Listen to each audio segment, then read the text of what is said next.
రాకాలోకంకి స్వాగతం. ఈ కంటెంట్ మీకు నచ్చినట్టయితే లైక్ చేయండి, మీ బంధుమిత్రులకు షేర్ చేయండి. ఇప్పటి వరకు సబ్స్క్రైబ్ చేసుకోకపోతే సబ్స్క్రైబ్ బటన్ని నొక్కండి. అదేవిధంగా బెల్ ఐకాన్ని కూడా తప్పనిసరిగా నొక్కండి. జై హింద్ మిత్రులారా.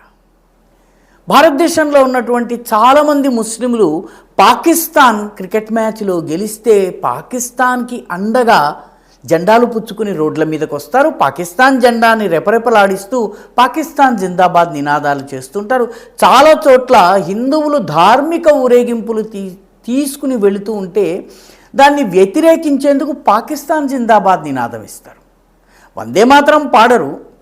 దానికి తోడు పాకిస్తాన్ జిందాబాద్ అని ఈ దేశంలో ఉంటూ, ఈ దేశంలో తింటూ, ఈ దేశంలో సకల సుఖోపభోగాల్ని అనుభవిస్తూ ఈ మాట అంటుంటారు. అలాంటి వాళ్ళు ఇటీవల భారతదేశంలో 2015 వరకు రాయబారిగా పనిచేసినటువంటి బాసిత్ ఇచ్చినటువంటి ఇంటర్వ్యూను తప్పకుండా వినాలి, తప్పకుండా చూడాలి. ఈ అబ్దుల్ బాసిత్ అనేటటువంటి దౌత్యవేత్త, ఈయన కేవలం భారతదేశంలోనే కాదు, జర్మనీ, అమెరికా వంటి అనేక దేశాల్లో దౌత్యవేత్తగా పనిచేశాడు. ఏదో ఆషామాషి వ్యక్తి కాదు, కెరియర్ డిప్లొమాట్. అంటే మన దగ్గర ఇండియన్ ఫారిన్ సర్వీస్ ఎలా ఉంటుందో పాకిస్తాన్లో ఉన్నటువంటి డిప్లొమాటిక్ సర్వీస్కి చెందినటువంటి చాలా సీనియర్ వ్యక్తి. ఈయన ఇటీవల అమెరికాలో అమెరికన్ ఇంటెలిజెన్స్ హెడ్ అయినటువంటి తులసి గబార్డ్ రాబోయే రోజుల్లో పాకిస్తాన్ నుంచి అమెరికాకి అతిపెద్ద ప్రమాదం పొంచి ఉంది అని చెప్పి ఇచ్చినటువంటి నివేదిక పైన స్పందిస్తూ ఒక మాట అన్నారు. అమెరికా గనక మా పైన దాడి చేస్తే మేము భారతదేశం మీద ఆటం బాంబు వేస్తాం. ఇదెక్కడి విచిత్రం?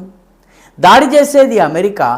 అమెరికా పాకిస్తాన్ని తన శత్రువుగా, ప్రత్యర్థిగా, లేకపోతే ప్రమాదకారిగా గుర్తించి యాక్షన్ తీసుకోదలుచుకుంటే యుద్ధం అమెరికాతో చేయాలి.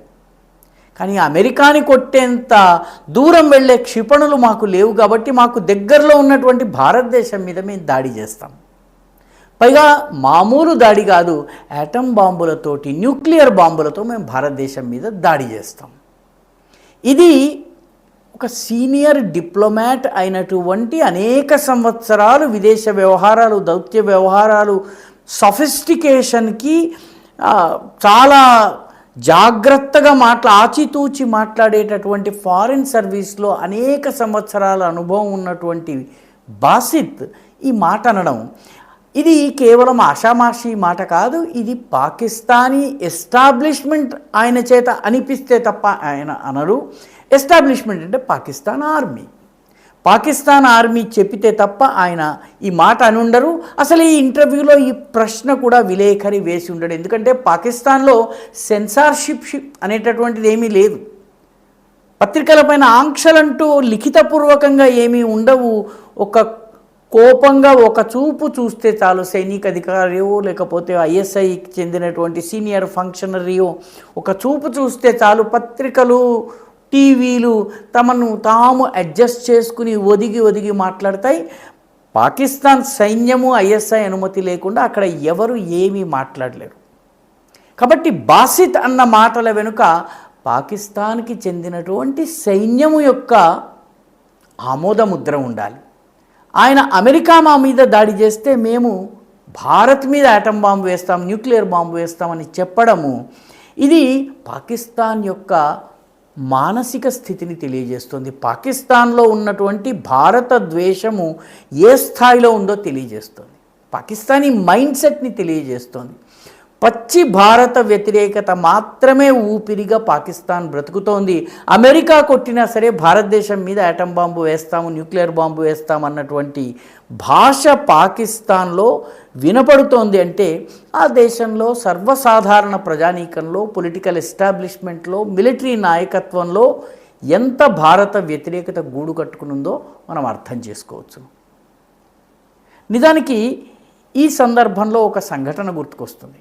కార్గిల్ యుద్ధం జరుగుతున్నటువంటి సమయంలో ఎప్పుడైతే భారతదేశం చాలా ధీటుగా స్పందించి పాకిస్తానీ సైన్యాల్ని పచ్చడి చేయటం మొదలుపెట్టిందో అప్పుడు అప్పటి పాకిస్తాన్ ప్రధానమంత్రి నవాజ్ షరీఫ్, ఇప్పటి ప్రధానమంత్రి షెబాజ్ షరీఫ్కి ఆయన హడావిడిగా అమెరికాకు వెళ్ళారు. అమెరికాకి వెళ్ళి అప్పటి అమెరికన్ అధ్యక్షుడైనటువంటి బిల్ క్లింటన్తో కాపాడమని మొరపెట్టుకుంటే బిల్ క్లింటన్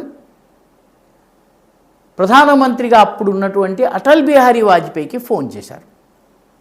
ఫోన్ చేసి మీరు రండి, మీరు వచ్చిన తర్వాత మన ఇద్దరము పాకిస్తాన్ భారత్ కూర్చుని చర్చిద్దాము, అసలు ఈ సమస్యకి పరిష్కారం వెతుకుదాము అని చెప్పి పిలిస్తే, మేము ఈ యుద్ధము పూర్తయి చిట్ట చివరి పాకిస్తానీ సైనికుడిని తరిమేసేంత వరకు ఈ దేశాన్ని వదిలి నేను బయటకు వచ్చేది లేదు, పాకిస్తాన్ అసలు చర్చలతో పనే లేదు అని చెప్పి వాజ్పేయి చెప్పారు. అప్పుడు బిల్ క్లింటన్ ప్రధానమంత్రితో, ఒకవేళ గనక మీరు ఈ రకంగా యుద్ధాన్ని కొనసాగిస్తే పాకిస్తాన్ మీ మీద యాటమ్ బాంబు వేసే అవకాశం ఉంది. ఈ మాట అన్న తర్వాత అటల్ బిహారీ వాజ్పేయి తనదైన శైలిలో జవాబిచ్చారు.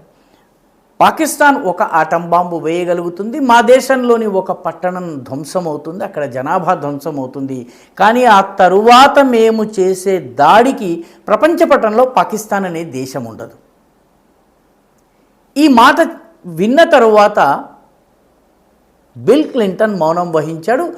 మీరు తేల్చుకోండి అని చెప్పి నవాజ్ షరీఫ్ని పంపించారు. ఆ తర్వాత పాకిస్తాన్ తన సైనికులందరినీ విత్డ్రా చేసుకుంది, మొత్తం సైనికులందరినీ వెనక్కి తీసుకెళ్ళింది. కార్గిల్లో మనం ఘన విజయాన్ని సాధించగలిగాం.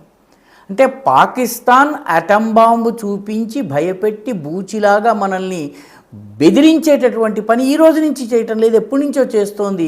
బాసిత్ యొక్క మనస్తత్వం, ఆయన చేసినటువంటి వ్యాఖ్యలు నవాజ్ షరీఫ్ నుంచి షెబాజ్ షరీఫ్ దాకా ఏమీ మారలేదని చెప్తున్నాయి. అంటే భారతీయ ముస్లింలు ఇక్కడ గమనించాల్సిన విషయం ఏంటంటే, పాకిస్తాన్ పరమాణు బాంబు వేసిందనుకోండి, ఆ పరమాణు బాంబు మన దేశం మీద వేసినప్పుడు, న్యూక్లియర్ అటాక్ గనక మన దేశం మీద జరిగితే, పాకిస్తాన్ గనక చేస్తే, అది కేవలం ఈ దేశంలో ఉన్న హిందువుల్ని మాత్రమే, వాళ్ళ ఆస్తుల్ని మాత్రమే తగలబెట్టేసి వాళ్ళని మాత్రమే చంపుతుందా? వెతికి హిందువుల్ని మాత్రమే టార్గెట్ చేస్తుందా? బాంబుకి హిందూ ముస్లిం వేరువేరని తెలియదు. కాబట్టి పాకిస్తాన్ గనక భారతదేశం మీద పరమాణు బాంబుని ప్రయోగించినట్టయితే, ఈ దేశంలో పాకిస్తాన్ జెండాని మోయడంలో జీవితం ధన్యమైందని భావిస్తున్నటువంటి వర్గం కూడా చనిపోతుంది, వాళ్ళ ప్రాణాలకు కూడా ముప్పు వస్తుంది. కాబట్టి పాకిస్తాన్ యొక్క మనస్తత్వము, మీరు పాకిస్తాన్ జెండా మోయవచ్చు, పాకిస్తాన్ జిందాబాద్ అనవచ్చును, భారత్ తేరే టుకడే హోంగే అనవచ్చును, జిన్నావాలి ఆజాదీ కావాలి అని చెప్పి నినాదాలు చేయవచ్చును, కానీ పాకిస్తాన్ అటమ్ బాంబు వేసినప్పుడు జిన్నావాలి ఆజాదీ కోరినవాడు భారత్ తేరే టుకడే టుకడే హోంగే అనో, లేకపోతే పాకిస్తాన్ జిందాబాద్ అని అనేవాళ్లను వదిలిపెట్టి మిగతా వాళ్ళని అటాక్ చేయదు, అందరినీ ధ్వంసం చేస్తుంది. కాబట్టి ఈ దేశంలో పాకిస్తాన్ జెండాను మోసి పాకిస్తాన్ యొక్క తాబేదారులుగా బ్రతికే కన్నా బాసిత్ వంటి వాళ్ళ యొక్క మానసికతను అర్థం చేసుకోవడము, పాకిస్తాన్ యొక్క భారత వ్యతిరేకతలో ఈ భారతదేశంలో ఉన్న హిందువులు, ముస్లింలు, క్రైస్తవులు అందరినీ కట్టకట్టుకొని కలిపి చంపాలన్నటువంటి కసి ఉందన్నటువంటి విషయాన్ని గుర్తుపెట్టుకోవడం చాలా అవసరము. బాసిత్ ఇంటర్వ్యూ నుంచి ఏదన్నా నేర్చుకోవలసిన పాఠం ఉంటే ఇది మాత్రమే. పాకిస్తాన్ ఒక ఆటం బాంబు వేయగలదు, కానీ భారత్ జవాబుగా దాడి చేసినట్లయితే పాకిస్తాన్ సర్వనాశనం అవుతుంది. ప్రస్తుతం ఉన్న ప్రభుత్వము పాకిస్తాన్ బాంబు వేసే లోపలే పాకిస్తాన్ పైన దాడి చేయగలిగేటటువంటి మానసిక స్థితిలో ఉంది. ఆపరేషన్ సింధూర్ తరువాత అటామిక్ బాంబు యొక్క బూచిని మాకు చూపించని అవసరం లేదని చెప్పి మోదీ కానీ మన సైనిక అధికారులు కానీ చాలా స్పష్టంగా చెప్పడం జరిగింది. బాసిత్ యొక్క ప్రసంగము, ఆయన యొక్క ఇంటర్వ్యూ ఒక్కసారి ఆ సమయంలో మన దేశపు నాయకులు చెప్పినటువంటి మాటల్ని వింటే ఇంటర్వ్యూలో ఈ రకంగా మాట్లాడి ఉండేవారు కాదు. ఈ వీడియో మీకు నచ్చినట్టయితే లైక్ చేయండి, షేర్ చేయండి, ఈ ఛానల్కు సబ్స్క్రైబ్ చేయండి, మీ అభిప్రాయాన్ని కమెంట్ల రూపంలో తప్పనిసరిగా పంపించండి.